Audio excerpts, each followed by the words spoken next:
Good morning. स्वागत है physics के फंडे चैनल में। आज का टॉपिक है पॉइंटिंग वेक्टर। पॉइंटिंग वेक्टर जो बेसिकली है आपका इलेक्ट्रोमैग्नेटिक वेव में आता है, समझिए। ईएम वेव क्लास 12 का चैप्टर है, उसमें ही आता है। तो पॉइंटिंग वेक्टर को किससे डिनोट करते हैं? सबसे पहले देखें, पॉइंटिंग वेक्टर को किससे डिनोट करते हैं? एस से लिखते हैं। और ये वेक्टर है, इसलिए ये एरो इस पे दे रहे हैं, समझिए। पॉइंटिंग जैसे यहाँ वेक्टर है, वेक्टर है। वेक्टर किसको बोलते हैं? जिसके पास मैग्नीट्यूड हो और डायरेक्शन हो। तो पॉइंटिंग वेक्टर के पास मैग्नीट्यूड भी है और डायरेक्शन भी है, समझ गए। अब किसको बोलते हैं Poynting vector? In EM wave, electromagnetic wave, the rate of flow of energy crossing a unit area. क्या बोल रहा है? The rate of flow of energy crossing a unit area is described by the Poynting vector. It is a vector physical quantity. Its SI unit is joule per joule second metre square, या joule second को क्या बोलते हैं? Watt metre square. It dimension joule का क्या हो जाता है? एमएलटी। इसका फॉर्मूला क्या होता है आपका? 1/μ0 E क्रॉस बी। ई क्या है आपका? इलेक्ट्रिक फील्ड है। ई आपका क्या है? इलेक्ट्रिक फील्ड है। Electric field vector. बी क्या है? Magnetic field vector.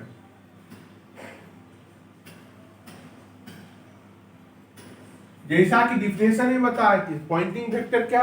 Energy crossing पर flow of energy crossing rate of flow of energy crossing per unit area.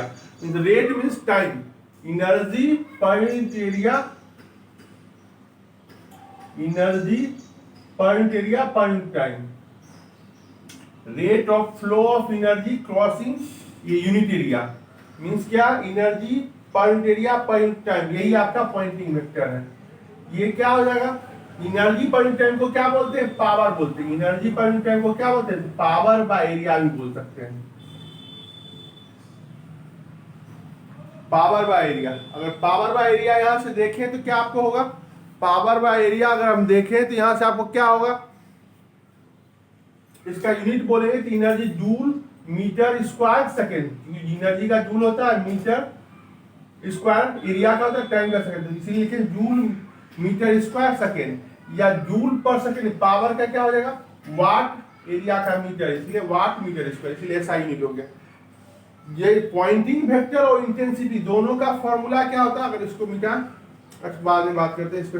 तो इसका डायमेंशन अगर लिखे तो यही बोले हैं कि डायमेंशन जो होगा क्या होगा? पावर का, एनर्जी का क्या होता है? mL2T-2, एरिया का एल स्क्वायर, टाइम का टी, एल स्क्वायर कर दिया एम टी पे पावर -3। इसलिए हमने डायमेंशन क्या लिखा? एम टी पे पावर -3। फॉर्मूला जो होता है Poynting vector 1/μ0 E cross B, या इसको बदलेंगे 1/μ0 को चेंज करें C square epsilon not E cross B. इस पे और आगे बता रहा हूं।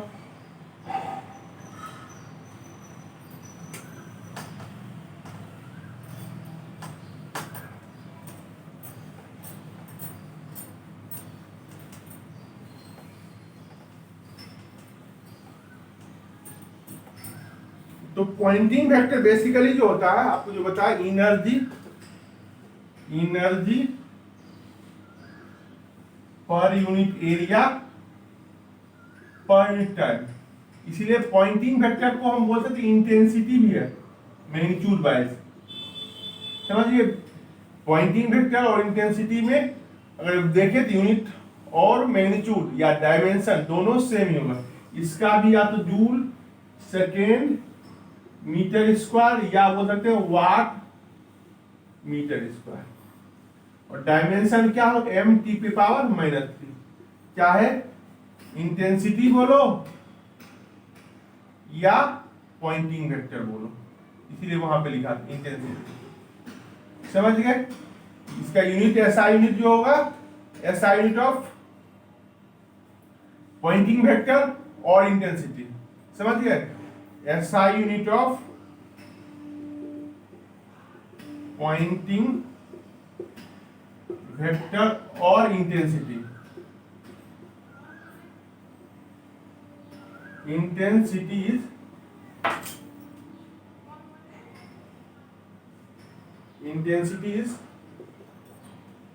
Same, joule second metre square या वाट मीटर स्क्वायर। यहां तक एक बार देखिए, फिर बता रहे हैं।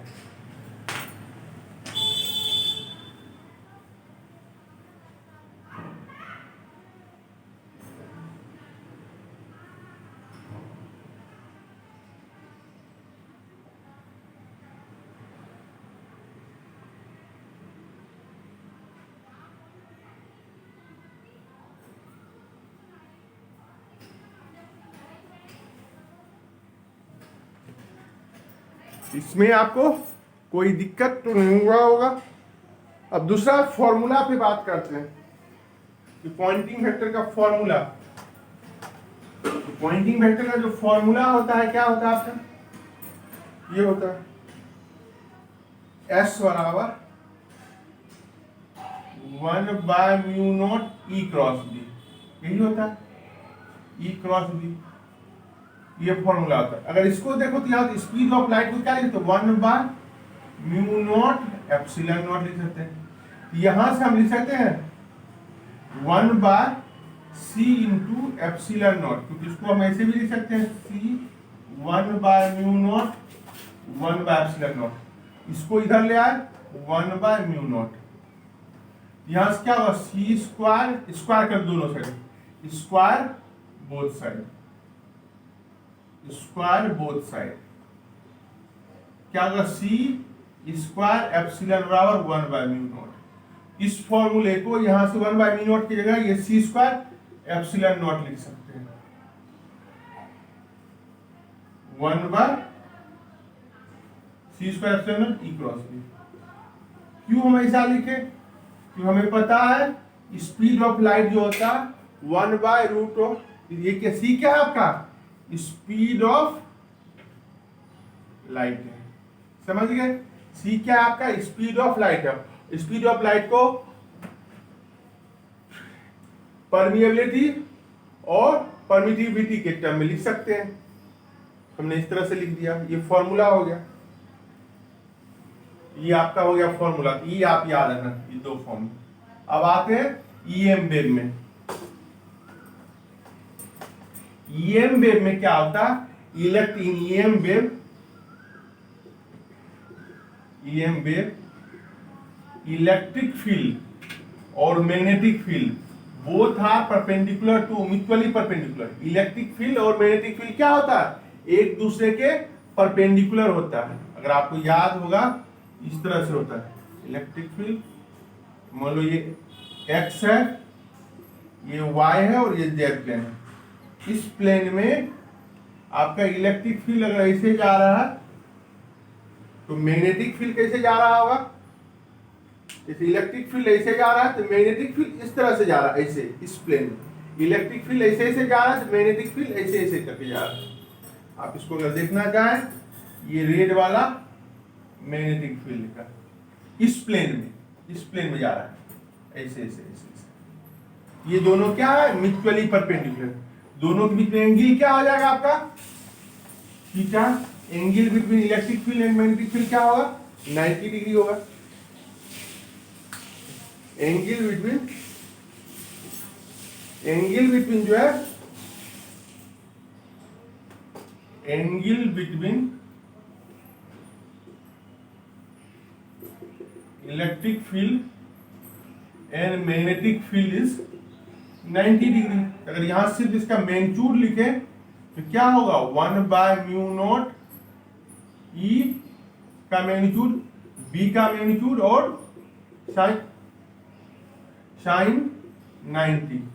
यहां से क्या होगा, 1/μ0 E और B लिख सकते हैं, या दूसरे टर्म में 1/c square epsilon not EB, क्योंकि इसको अगर लिखे इस टर्म में तो क्या हो, CEB साइन 90।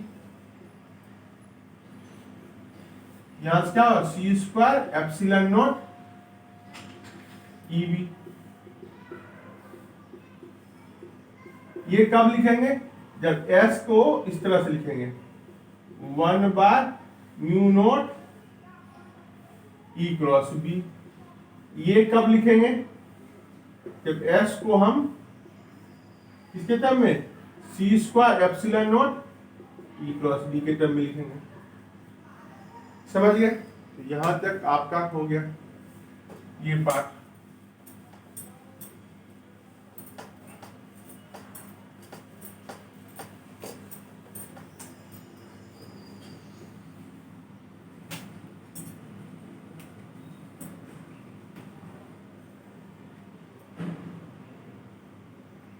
इसीलिए मैग्नीट्यूड ऑफ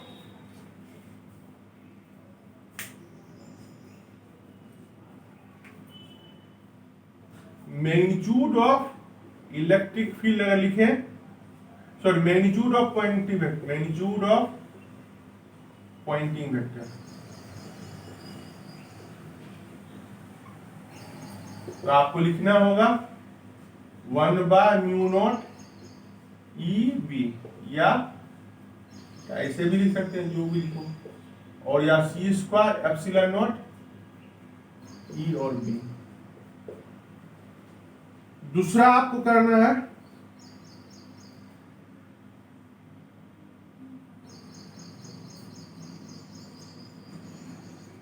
अब दूसरा क्या कर सकते हैं इसमें, क्योंकि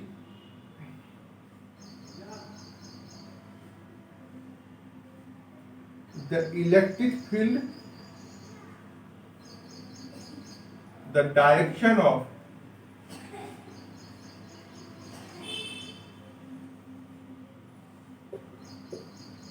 S does not oscillate, but its magnitude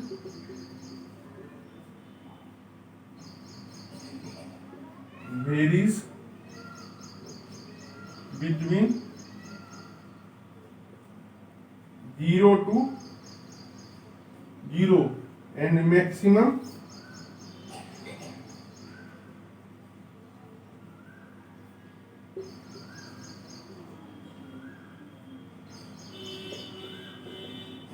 E not B not bar mu not, या C square epsilon not E not B not, each quarter of cycle, each quarter of period, इसका मीनिंग समझते हैं।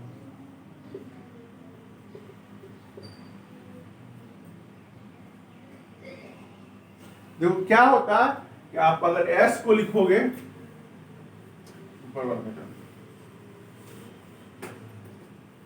अगर S को लिखोगे, S को लिखोगे तो क्या होगा, 1/μ0 ई क्रॉस बी,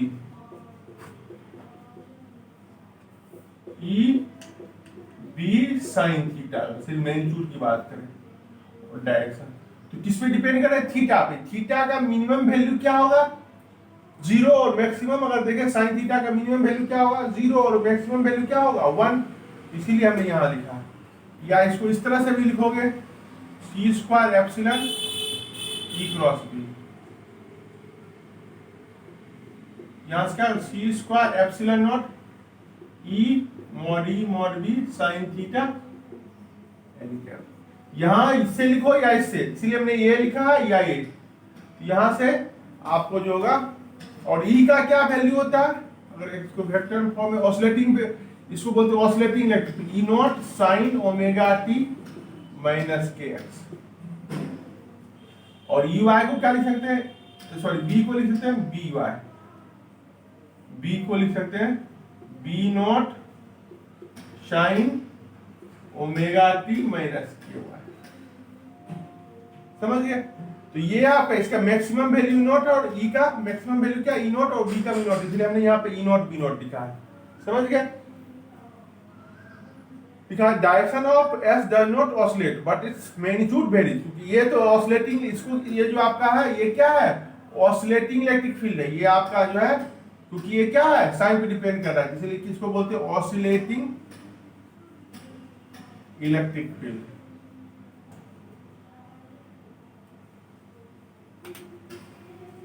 इसको क्या बोलते हैं, ऑसिलेटिंग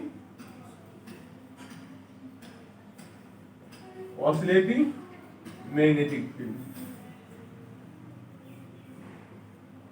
और हम ये मानते हैं कि ऑसिलेटिंग इलेक्ट्रिक फील्ड और मैग्नेटिक फील्ड का जो मैग्नीट्यूड होता है इक्वल होता है, समझ गए, मैग्नीट्यूड बाय। तो यहाँ पे जो एनर्जी, इसको मिटा,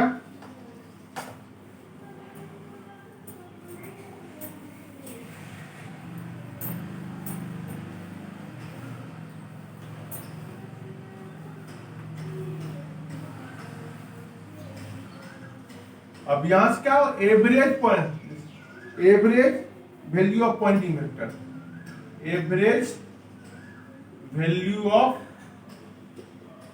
पॉइंटिंग वेक्टर। तो क्या होता है इसका फॉर्मूला, एवरेज क्या,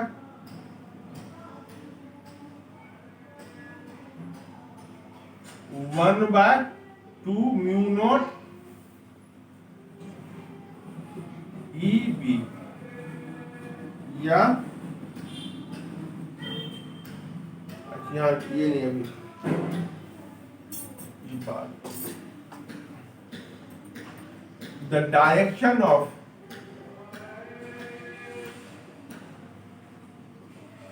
the Poynting vector, the direction of pointing vector s at any point gives the wave equation,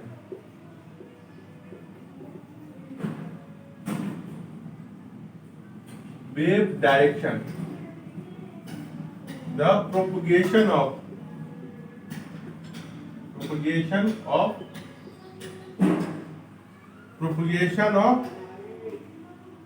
wave direction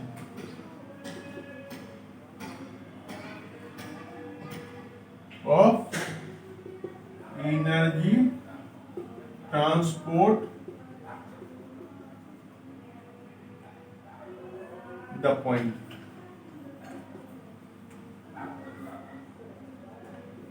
basically जो पॉइंटिंग वेक्टर है ये क्या है, अगर वन बाय, अगर इसका देखें डायरेक्शन क्या है, डायरेक्शन ऑफ पॉइंटिंग वेक्टर क्या है, direction of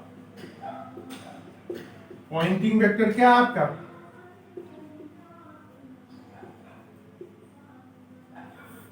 direction of E cross B, यही है ना, ई क्रॉस बी। और ई क्रॉस बी का डायरेक्शन क्या है, डायरेक्शन ऑफ, अगर आपको याद है ईएम वेव में तो क्या होता है, direction of propagation of EM wave. EM wave है तो क्या है, एनर्जी का, एनर्जी, ईएम वेव क्या होता है, एनर्जी होता है, ये क्या है, प्रोपगेशन, डायरेक्शन ऑफ, ये भी बोल सकते हैं direction of propagation of energy.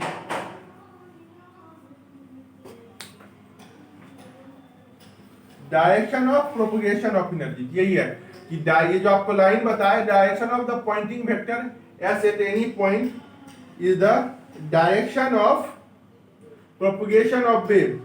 यहां से आप ईएम वेव का प्रोपगेशन बोलो या जो बोलो, ये दोनों क्या है आपका सेम ही है।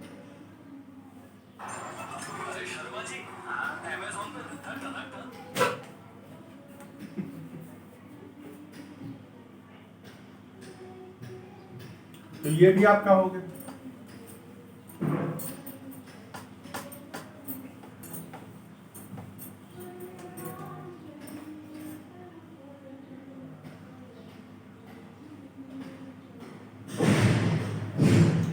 उसके बाद क्या, एवरेज वैल्यू।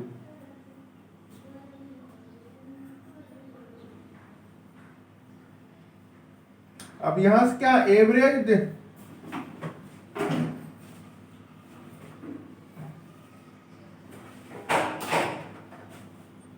अब यहां से क्या है, यहां से आप निकाल सकते एवरेज इलेक्ट्रिक, यहां से आप लिख सकते हैं इसको, इतना ही आप, इसमें और कुछ तो है नहीं, यहीं तक है आपका पॉइंटिंग वेक्टर जो है आपका, यहीं तक है। समझ गए? तो पॉइंटिंग वेक्टर को एक बार फिर से रिवाइज कर ले। पॉइंटिंग वेक्टर क्या है? 1/μ0 E क्रॉस B या C² epsilon not E cross B। ये कहां से C बरा के स्पीड ऑफ लाइट है μ0 एप्सिलॉन नॉट। यूनिट क्या होगा?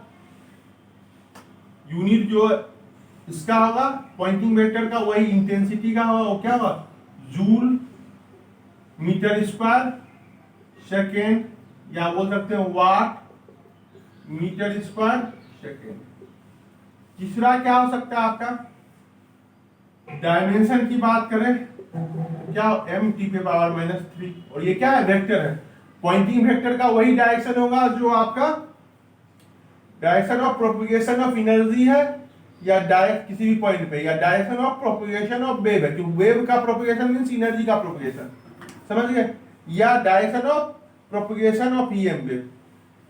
इसी के साथ आपका पॉइंटिंग वेक्टर कंप्लीट हो गया। अगर आपको और कोई डाउट हो पूछ सकते हैं। ये मेरा व्हाट्सएप है और टेलीग्राम नंबर है। Thank you. आप 7361990990। अगर आपको अच्छा लगे कंटेंट तो प्लीज लाइक और शेयर करें अपने दोस्तों के साथ। Thank you.